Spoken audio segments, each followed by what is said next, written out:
we really don't know at the end of the day how many there were. There's this idea that we are bringing something into this society which didn't exist, and we want to keep that here.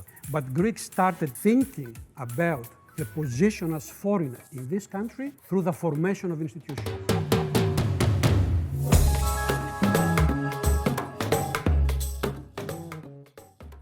Why that organisation was significant, the Greek Orthodox Community? Because it received its legitimacy through ecclesiastic means. Even from the beginning, if he heard there was a Greek somewhere in another country town, his first thing was to go and find them, no matter how far it was. So basically, Greeks say to the Australians, we told you so since the 1920s. Pondians are the classic example. They got thrown out of Turkey, ended up migrating in Greece. Then they migrated from Greece, come to Australia, so they've double migrated. Gεια σας and welcome back to Think Greek. I'm Kyriakos Gold, and with my guests tonight here at the Commons in the heart of Melbourne's Greek Quarter, we are exploring Greek migration in Australia. Let's go to our guests. During that particular period, especially in the 1850s, 1860s, there's probably an estimated 300 to 400 residents in Victoria that are of Greek descent. The interesting factor of this is that they weren't in the actual city of Melbourne, but 95% of these people resided in the Gold region area, whether we're talking about Ballarat, Bendigo, whether we're talking about Mosquito Flats near Maryborough, that particular region, there was a group of Greeks who would follow the Gold Trail. They would live in tents, and they'll be much more mobile than what we perceive and conceive as being today's immigration, obviously. They live in the most horrific and horrendous conditions. And from then onwards, we have a change in the type of migration. And with the opening of the Suez Canal, this type of chain migration started and commenced in the late 1870s, 1880s.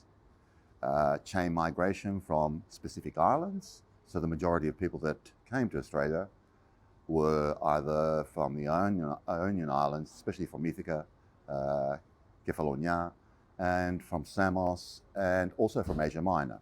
So there was a cohort of Greeks from that particular region that were specifically preoccupied, 95% of them I'd say were preoccupied with chasing the Gold Trail. These people were able seamen, so they had a particular subculture.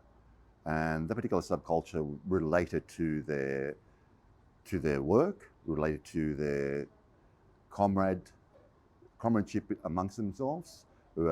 So you would find actual groups traveling together, and there would be a leader of the pack, and they would open up mines, shafts together. So they would work together. Obviously, that caused problems once they discovered gold, and once they became semi-rich or not rich. They obtained some wealth. Then all hell broke loose amongst these people. So there are actually court cases, and there are actually partnerships that were established, and these partnerships, unfortunately, were extremely fluid. The unfortunate thing about all this is that the majority of those people in the gold fields never made a cent. Some of them died, destitute, penniless. Very, very interesting, historically important question for modern Australia, not just for us, is how migrants thought of themselves when they were forming the communities, the Maltese, the Italians, the Greeks. But let's concentrate on us. Okay. Now, how the migrants thought of themselves during the 1910s or 1920s or 1930s were directly related to how the dominant group shaping the identity of modern Australia thought about them. So the Greek communities, very interestingly, develop when Australia itself develops, modern Australia, as a federated nation. Okay? So this community here, for example, is older than federated Australia. So the Greek-Australian identity becomes implicitly and very often explicitly an integral part of the formation of the national identity of white Australia. And there was a direct relation. Now, white Australia, the ideology of white Australia was very aggressive at the period of federation. Why aggressive? Because British Australians thought of themselves as the most advanced group of the white race. They wanted to correct the American failures for integrating blacks. They wanted to overcome the hierarchies of England and create the pure white nation. What was the core of whiteness? The supreme, self-determining, free individual who can govern themselves. Democracy. An alliance of capital, of democratic values, and of the state through the racist ideology of white Australia. At the same time, white Australia develops itself by dispossessing indigenous Australians. So already they have a problem, an ontological problem, okay, calling this country their country. So they dispossess the Aboriginals, and at the same time, they refer themselves to foreigner groups like the Greeks. The Greeks in the 30s and 40s were very visible, tiny communities, but very visible. So they would say, you are the foreigner. I'm not a foreigner, I am the local. So they create a balance, an ontological balance of being. So this is the important thing now. They look at us as whites. We participate in public life. We have business, for example. The Greek is the shop owner, but not white enough. Okay? This is extremely important. Now, the Greeks think of themselves as whites. They suffer from localism, different identities. Through the community and the church and the council, they try to create a kind of homogeneity, one Greek identity. Why? Because at the very heart of the Greek community, there is the gap of the not white. Okay? And the Greek community falls into this gap and tries to get out of it in order to present the members and the institutions as white enough. Here we are talking about a historical kind of tragedy. Now, how does this gap manifest itself? Well, white Australians are interested in what we can call Greekness in practice. They would observe us, all of them, ordinary Australians, politicians, secret services, the newspapers. They would observe how Greekness is practiced in what is visible to them. For example, in the restaurants they own, in the coffee shops where they are gamblers, basically, from their perspective. So practical Greekness demonstrates to us that we are not white enough. You see? How do Greeks respond? Greeks that have organized themselves through institutions like the Greek community or the church later on. How do they respond? They develop what we can call the Greekness of ritual. Okay? A Greekness that can be performed publicly. So Australians who were interested in practical Greekness, Greeks were trying to demonstrate through a ritual by, for example, organizing dances, collecting money for philanthropic purposes, collecting money to buy an aeroplane for the Australian Air Force, okay? Talking about the ancient Greece. This kind of ritual to convince the Australians that we're white enough. But what is hugely important here, these people, Greek Australians, develop the Greek Australian identity as a defense mechanism. So they say to the Australians, yes, the British civilization is the highest, we accept that. But the foundation comes from ancient Greece. And we are part of this kind of big story. That's one thing. The second is, yes, we are inferior, but we can become useful whites, and amongst migrants, we are the best group. They say those things. But the truth of the matter is that the Greek communities is a kind of tragic historical entity. Why? Because they ritualize Greekness, and because the communities themselves are ghetto, isolated, and fields of intense exploitation. Slavery. Greeks work for Greeks, and they work like slaves. And the institutions we create spend all the time through this ritualized Greekness, and that they don't really care about confronting the misery that society at large creates and they themselves create. Let's talk about those first institutions. Let's hear what Costas Markou has to say. Prior to the organisation, the oldest organisation we know now, which is the Greek Orthodox Community of Melbourne, Victoria, established in 1897, there were at least, from my understanding, two organisations. One was Omonia in the 1890s, and the other one was the Hellenic Association in the 1880s. These were more support groups rather than anything else. They never received any form of legitimisation by the state. However, they provided assistance to people that remained in Australia and had no funds, no money to return to Greece, or they may have been ill, or they may have suffered various other issues that they may have been confronted at that particular period of time. So we have those two loose organisations existing prior to the official establishment of the Greek Orthodox community of Melbourne and Victoria. Why that organisation was significant, the Greek Orthodox community? Because it received its legitimacy through ecclesiastic means.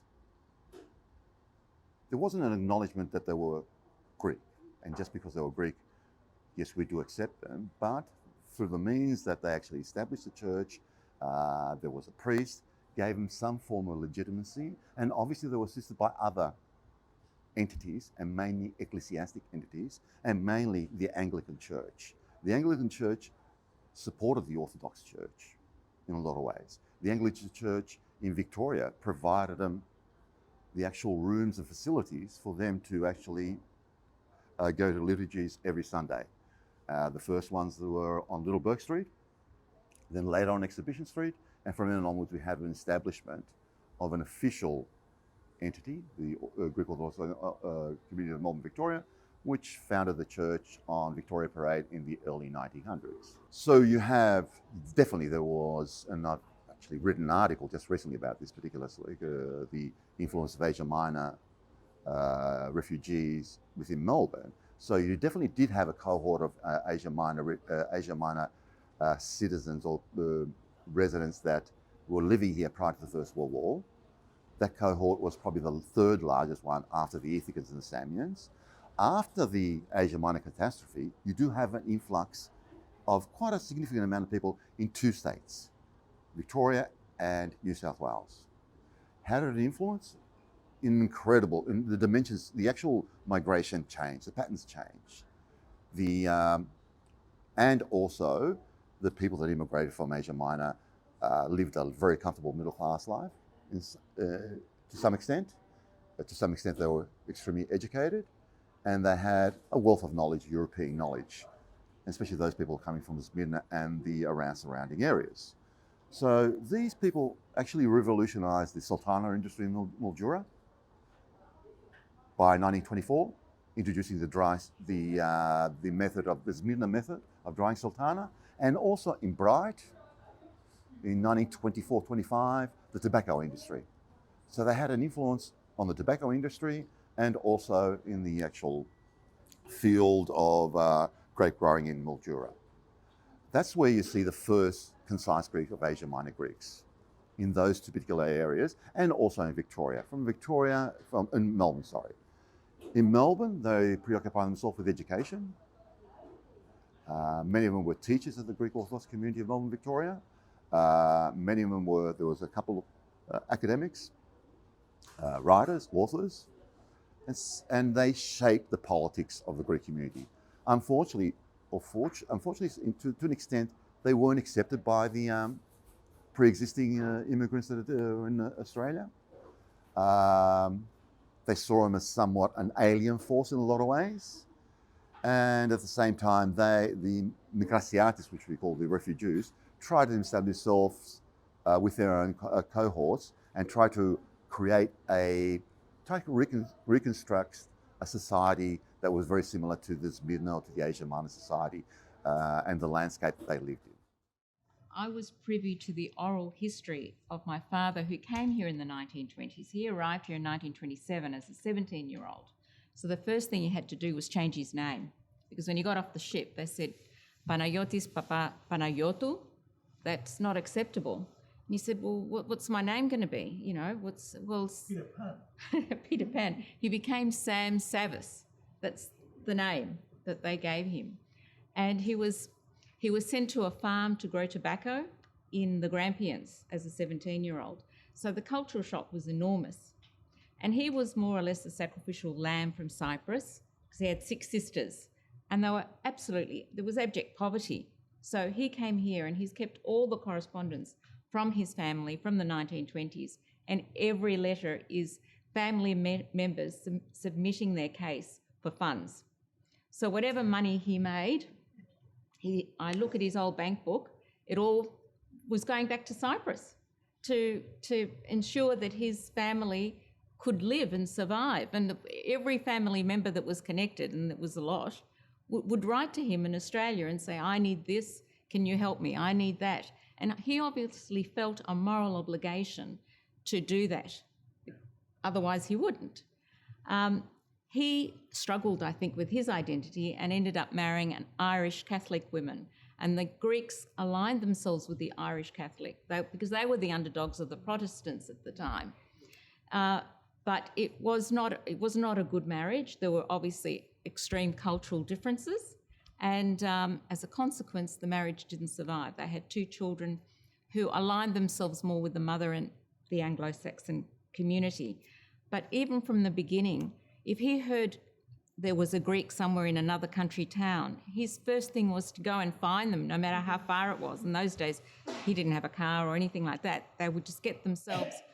And he made friends in a town called Hopetoun, which is way, way far away from the Grampians, but in the Western District. And so his whole time spent at work was thinking about how am I going to get myself to be with this other Greek family for some time and to be able to be affiliated with people of his own culture. He then started his own business in 1939 in North Balwyn, which was a very Anglo-Saxon. And he would always instill in us that the white Australians were the hosts and that we had to respect that. And there was that fear that you talk, that, εμείς είμαστε ξένοι εδώ και πολύ μια μέρα να χρειαστεί να φύγουμε, να μας διώξουνε. But he had the wrong host, right? He had the wrong host. Of course he did. And so even like speaking Greek in public, he would say, don't, because that actually aggravates people. We would celebrate our culture internally and with our own community, but it wasn't the case. We sort of weren't so open about talking Greek in public as it is now. I mean, it's a multicultural society and we're all accepted the way we are, but it was very, very different back then.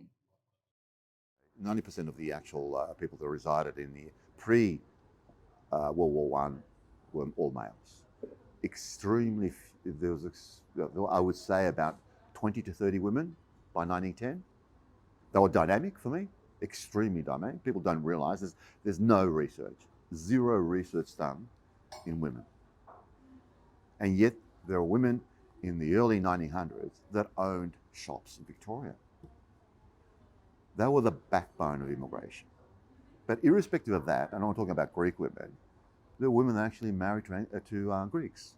And they were also the background of successful businessmen, whether the Mitrakas of this world that had cafes on Elizabeth Street and Swanson Street, whether it was Lecturer, whether it was Mitrakas. Let's get this right, the woman supported them and the woman actually provided them guidance into the power plays that were happening in Melbourne at that time. I just think in regards to what I was saying there, it's the fear of, as the host, as the lady said, is because historically we've gone from Abdel Nasser in Egypt, who threw out the Greeks after 58. We're talking about obviously the Pondian genocide, the Mitrakas catastrophe. We're talking about Bulgaria and the Treaty of New Ely, where 90,000 odd Greeks had to leave Philippopolis in southern Bulgaria. Romania, after the war, the Prosophias from Russia also, and it's just so on and so on. And so I think the problem with the Greeks is they had and maybe there might have been obviously an inferiority issue in regards to how they're going to be dealt with in a host country. So, and historically, we have been a nation of migrants from antiquity, and because, well, many times we try to keep our culture, we try to keep our identity, we've been, unfortunately, alienated in regards to the greater majority, and it is always find the scapegoat and attack the migrants. I mean, Stalin did it in 1936, 37. I know some people won't agree to that, but he did it in Odessa. He did it in the Ukraine at the time because he wasn't happy with having minorities having an identity separate to the Soviet identity. So they were afraid of a double rejection. Yes, yeah. I mean, the Pondians are the classic example. They got thrown out of Turkey, ended up migrating in Greece. To Russia. They left got out of Russia, then went to yeah, Greece. yeah, but we're talking about the ones that from Greece, then they migrated from Greece, come to Australia, so they've double migrated. What the Asian Minor refugees actually achieved was to give that political savviness to the organisation, to the Greek community. So they started actually lobby groups, which is an interesting concept. Actually, the first people to actually lobby the government at that particular time with regards to the restrictions, the multiple restrictions that existed with regard specifically to Southern European migrants. They were effective in that. They're also effective in the fact that they actually had the ability to articulate in both multiple languages. So the dynamics actually changed of the organisation.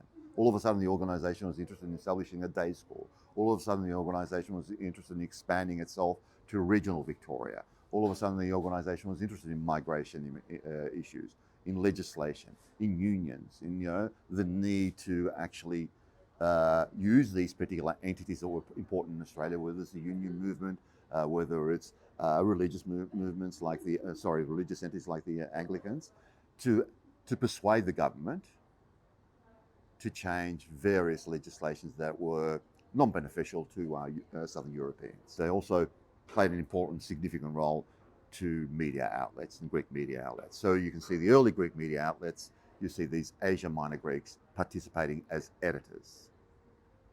And at the same time, you see them participating in the whole concept of actually the foundation of day schools. They thought the importance of language and culture was important, significant.